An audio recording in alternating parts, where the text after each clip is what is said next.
Welcome to the Salmon Runs YouTube. Enjoy the video.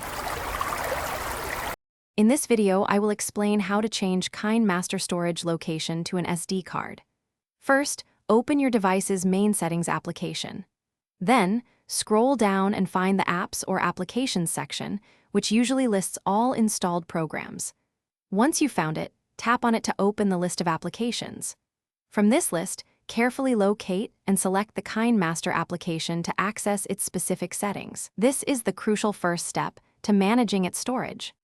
After selecting KineMaster, you'll see various options for the app.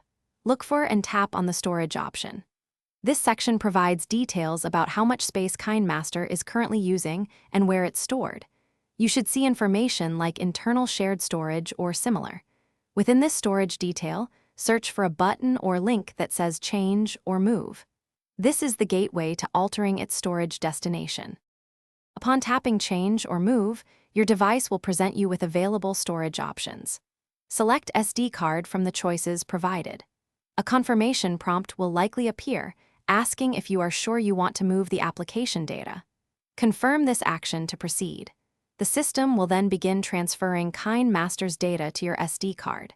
This process might take a few moments, depending on the amount of data being moved, so please be patient. Once the transfer is complete, return to KineMaster's storage settings to verify that the location now shows SD card.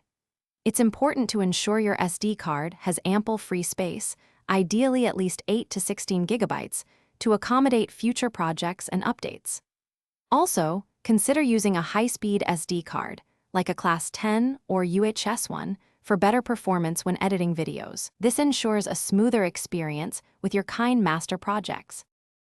Thanks for watching. Consider subscribing if we helped you.